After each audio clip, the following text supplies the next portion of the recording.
Hello guys, welcome to एवा exam. दोस्तों, आज आप लोगों के लिए फिजिक्स के बल तथा गति के नियम चैप्टर से संबंधित कुछ ऑब्जेक्टिव क्वेश्चन लाए हैं जो एग्ज़ाम के लिए बहुत ही इम्पोर्टेंट है। और आप लोग अपने आप को जांच भी कीजिएगा कि इस चैप्टर से आप लोग का कमांड कितना है। सो देर न करते हुए क्वेश्चन को स्टार्ट करते हैं। अगर चैनल को सब्सक्राइब नहीं किया तो सब्सक्राइब कर दीजिएगा और अपने दोस्तों के साथ शेयर कर दीजिएगा। चलिए क्वेश्चन को स्टार्ट करते हैं। फर्स्ट क्वेश्चन की ओर बढ़ते हैं। फर्स्ट क्वेश्चन है कि साइकिल चालक को वर्तुकुल गति में झुकना चाहिए, केंद्र की ओर तिरछे। इसका राइट आंसर जो होगा वो ये होगा, केंद्र की ओर तिरछे झुकना चाहिए। नेक्स्ट क्वेश्चन की ओर बढ़ते हैं। नेक्स्ट क्वेश्चन है कि किसी वस्तु के लिए अभिकेंद्रीय बल का मान क्या होता है। किसी वस्तु के लिए अभिकेंद्रीय बल का मान क्या होता है? तो वो होता है F = mv² r।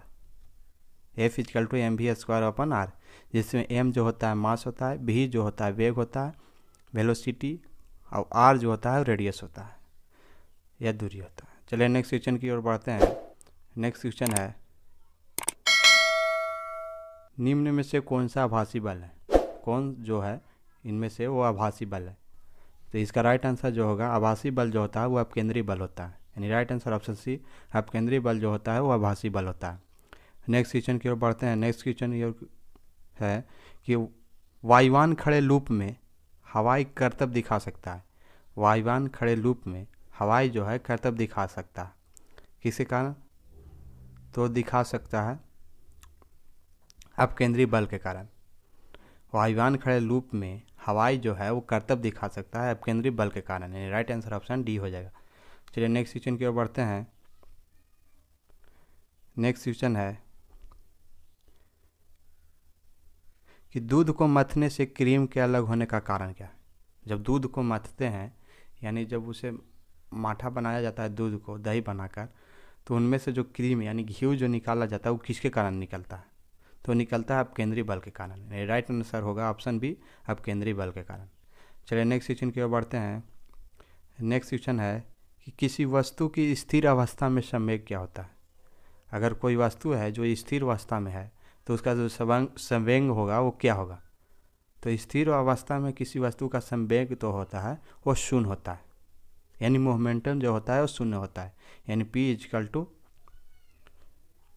mv।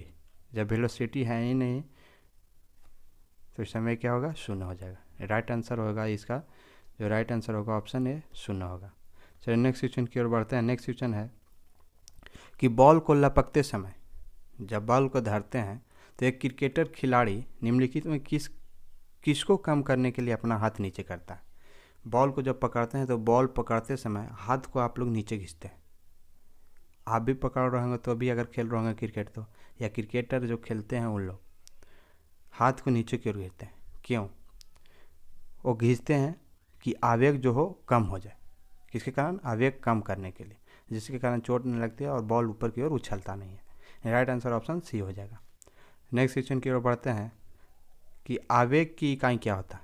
तो आवेग का इकाई होता है N/s। आवेग की इकाई क्या होता है? N/s। क्योंकि आवेग = होता है F × डेल्टा t सेकंड हो गया और F जो हो गया न्यूटन हो गया। चलिए नेक्स्ट क्वेश्चन की ओर बढ़ते हैं। नेक्स्ट क्वेश्चन है कि एक समान गति वाला पिंड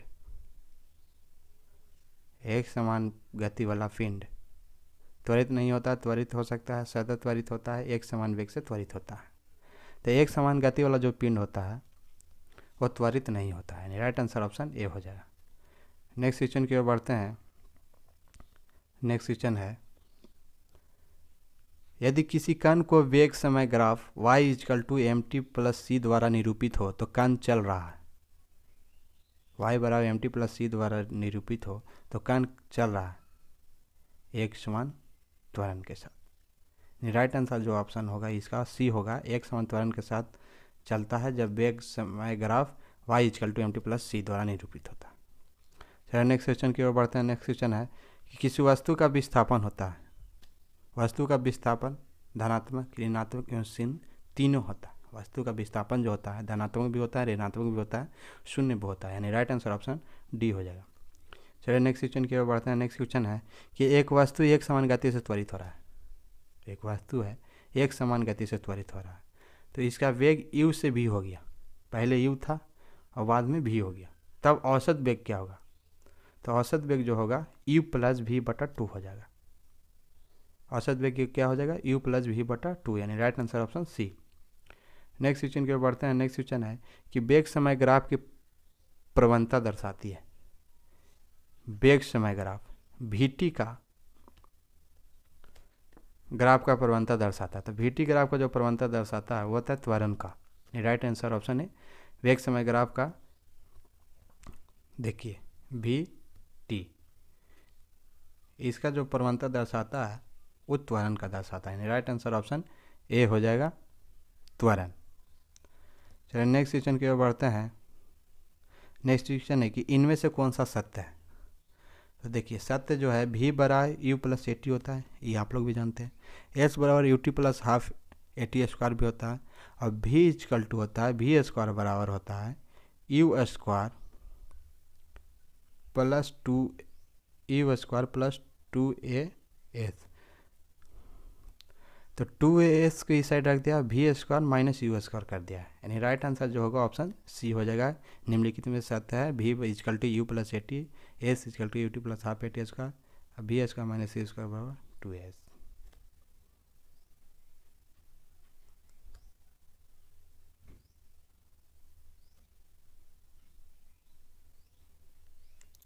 चलिए next question. Sorry guys, Newton का प्रथम गति का नियम क्या दर्शाता है? तो न्यूटन का प्रथम गति का नियम जो है वो जड़त्व के नियम को दर्शाता है, यानी राइट आंसर ऑप्शन डी हो जाएगा। चलिए नेक्स्ट क्वेश्चन की ओर बढ़ते हैं। नेक्स्ट क्वेश्चन है कि जब एक गतिमान कार को अचानक रोका जाता है, एक कार चल रहा है उसको अगर अचानक रोका जाता है तो कार में बैठे यात्री किसके कारण आगे की ओर गिर जाते हैं? तो कार में जो बैठे गए व्यक्ति हैं जो आगे की ओर झुक जाते हैं। इसका जो मुख्य कारण जो है गति के जड़त्व के कारण होता है। राइट आंसर ऑप्शन सी हो जाएगा। और कार रुका हुआ अगर अचानक चलता है तो जो व्यक्ति हो वो पीछू की ओर गिर जाता है, और अगर अचानक चल रहा है और अचानक अगर बंद होता है आदि कार तो आगे की ओर झुक जाता है। ये जो कारण है वो गति के जड़त्व के कारण होता है। राइट आंसर ऑप्शन सी हो जाएगा। नेक्स्ट क्वेश्चन की ओर बढ़ते हैं। नेक्स्ट क्वेश्चन है कि खिलाड़ी लंबी कूद लगाने से पहले क्यों दौड़ता है? खिलाड़ी है जो लंबी कूद, अगर लंबा कूदना है खिलाड़ी को तो क्यों दौड़ता है? तो इसका राइट आंसर जो होगा, इसका राइट आंसर होगा गति के जड़त्व के कारण खिलाड़ी लंबी कूद करने से पहले दौड़ता है। नेक्स्ट क्वेश्चन की ओर बढ़ते हैं कि वाहनों में स्नेहक तेल का प्रयोग क्यों किया जाता है? वाहनों में स्नेहक तेल का प्रयोग क्यों किया जाता है? तो स्नेहक तेल का प्रयोग किया जाता है घर्षण कम करने के लिए, यानी राइट आंसर ऑप्शन डी हो जाएगा कि वाहन में स्नेहक तेल का प्रयोग किया जाता है घर्षण कम करने के लिए। चलिए नेक्स्ट क्वेश्चन की ओर बढ़ते हैं। नेक्स्ट क्वेश्चन है कि हम मैली सड़क पर फिसल जाते हैं। अगर जहाँ सड़क गंदा हो, पानी से बिछड़ा हुआ हो, नली बह रहा हो, वहाँ पे हम फिसल जाते हैं। इसका मुख्य कारण क्या है? इसका मुख्य जो कारण हो वो घर्षण में कमी आ जाता है। जो धरती और शरीर में जो घर्षण जो होता है उसमें कमी आ जाता है, यानी राइट आंसर ऑप्शन सी हो जाएगा। नेक्स्ट क्वेश्चन की ओर बढ़ते हैं। नेक्स्ट क्वेश्चन है कि साइकिल तथा कारों में बॉल बेयरिंग का उपयोग होता है क्योंकि इसके प्रयोग से पहिए तथा धुरी के बीच प्रभावी क्षेत्र पर घट जाता है। क्यों? क्योंकि पहिए तथा धुरी के बीच प्रभावी क्षेत्र पर जो होता है वो घट जाता है। साइकिल तथा कारों में बॉल बेयरिंग का प्रयोग इसीलिए किया जाता है कि पहिए तथा धुरी के बीच का प्रभावी क्षेत्र पर घट जाता है। चलिए नेक्स्ट क्वेश्चन की ओर बढ़ते हैं। नेक्स्ट क्वेश्चन है कि एक समान वेग से चल रही गाड़ी में से एक व्यक्ति प्लेटफॉर्म पर एक गेंद गिराता है। एक समान वेग से चल रहा गाड़ी में से एक व्यक्ति है जो प्लेटफॉर्म से एक गेंद गिराता है। प्लेटफॉर्म पर खड़े प्रेक्षक द्वारा देखी जाने वाली गेंद का पथ कैसा होगा? तो होगा तब परवलय, यानी राइट आंसर ऑप्शन सी होगा। देखिए ये गाड़ी है, ये प्लेटफॉर्म है, यहाँ पे व्यक्ति खड़ा है, तो अगर इस गाड़ी से अगर गेंद फेंकते हैं तो इस तरह से गिरेगा, और जो व्यक्ति है ये देखेगा तो उसका परवैला जैसा दिखाई देगा गेंद यहाँ पे। राइट आंसर ऑप्शन सी हो जाएगा। चलिए नेक्स्ट क्वेश्चन की ओर बढ़ते हैं। नेक्स्ट क्वेश्चन है कि यदि विरामावस्था में एक बम छोटे छोटे अनेक टुकड़ों में फट जाता है, विरामावस्था में अगर एक बम है छोटे छोटे अनेक टुकड़ों में फट जाता है तो सभी टुकड़ों का कुल संवेग क्या होगा? तो सभी टुकड़ों का जो कुल संवेग होता है तो संवेग नहीं बदलता है, यानी राइट आंसर ऑप्शन होगा वो शून्य होता है। संवेग क्या होगा? शून्य हो जाएगा। चलिए नेक्स्ट क्वेश्चन की ओर बढ़ते हैं। नेक्स्ट क्वेश्चन है कि जब किसी वस्तु की गति त्वरित होती है, तो किसी वस्तु का गति त्वरित होती है तो क्या होता है? तो इसका जो राइट आंसर होगा उस पर सदैव कोई बल कार्य करता है, उस पर सदैव कोई बल कार्य करता है। राइट आंसर ऑप्शन डी होगा कि जब किसी वस्तु की गति त्वरित होती है तो उस पर सदैव कोई बल कार्य करता है, कोई भी बल हो लेकिन कार्य करता है। फिर नेक्स्ट क्वेश्चन की ओर बढ़ते हैं। नेक्स्ट क्वेश्चन है कि पायलट लक्ष्य को निशाना बनाने के लिए बम गिराता है। पायलट है, अगर लक्ष्य को निशाना बनाने के लिए बम गिराता है, तो देखिए पायलट है आसमान में, अगर वो लक्ष्य यहाँ पे है, यहाँ पे बम गिराना है, तो पायलट यहाँ से यहीं पे बम गिराने की कोशिश करेगा, लक्ष्य पर नहीं गिराएगा, लक्ष्य के से पहले गिराता है ताकि जाकर लक्ष्य पर बम टकरा जाए। यानी इसका राइट आंसर 26 का जो राइट आंसर होगा वो लक्ष्य के पहले होगा, यानी राइट आंसर ऑप्शन सी हो जाएगा। नेक्स्ट क्वेश्चन के पढ़ते हैं। नेक्स्ट क्वेश्चन है कि रॉकेट किस सिद्धांत पर कार्य करता है? रॉकेट जो सिद्धांत कहता है न्यूटन के तृतीय नियम पर कार्य करता है, क्रिया प्रतिक्रिया। कि रॉकेट आगे की ओर बढ़ता है तो पीछे से धुआं फेंकता है, यानी क्रिया आगे की ओर क्रिया और पीछे की ओर प्रतिक्रिया, यानी राइट आंसर हो जाएगा ऑप्शन ए हो जाएगा न्यूटन तृतीय नियम के लिए। नेक्स्ट क्वेश्चन की ओर बढ़ते हैं। नेक्स्ट क्वेश्चन है रॉकेट की गति पर निम्नलिखित में कौन सा संरक्षण सिद्धांत लागू होता है? रॉकेट की गति पर कौन सा संरक्षण सिद्धांत लागू होता है? तो इसका जो राइट आंसर जो होगा, राइट आंसर होगा रेखीय संवेग संरक्षण। रॉकेट की गति पर जो संरक्षण का सिद्धांत लागू होता है रेखीय संवेग संरक्षण का सिद्धांत लागू होता है। राइट आंसर ऑप्शन सी हो जाएगा। नेक्स्ट क्वेश्चन की ओर बढ़ते हैं। नेक्स्ट क्वेश्चन है कि गोली छोड़ने के बाद राइफल पीछे की ओर प्रतिक्षेपित होती है, इसका क्या कारण है? इसका जो मुख्य कारण जो है न्यूटन की गति का तृतीय नियम है, क्रिया प्रतिक्रिया। कि गोली छोड़ा जाता है तो पीछे की ओर बैक होता है, यानी आगे क्रिया और पीछे की ओर प्रतिक्रिया, न्यूटन गति का तृतीय नियम के अनुसार। नेक्स्ट क्वेश्चन की ओर बढ़ते हैं। नेक्स्ट क्वेश्चन है कि पत्थर को ठोकर मारने से व्यक्ति की चोट लगने का कारण क्या है? तो पत्थर को अगर ठोकर मारते हैं तो व्यक्ति को चोट लगने का कारण जो मुख्य कारण है वो प्रतिक्रिया है। राइट आंसर ऑप्शन सी हो जाए। पत्थर को ठोकर मारने से व्यक्ति को चोट लगने का कारण मुख्य कारण क्या है? अगर इसमें पूछेगा कि न्यूटन का कौन नियम कार्य करता है तो कौन नियम कार्य करता है? तृतीय नियम।